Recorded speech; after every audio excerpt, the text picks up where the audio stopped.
In the heart of Hollywood, where dreams and nightmares blur, Tom Hanks stumbled upon a cursed typewriter with an eerie twist on his iconic line.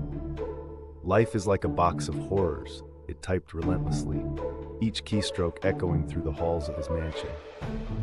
As Tom tried to unravel the mystery, he discovered that each story it typed featured a celebrity and a macabre twist. Kanye West, for instance, trapped in a world where every song he wrote came true, unleashing chaos and Yeezy-clad zombies. With suspenseful beats and comedic relief, Tom's quest to break the curse became a roller coaster of pop culture references and psychological intrigue, from quoting Forrest Gump to a chilling remix of Gold Digger. Will Tom free himself from this typewriter's grip?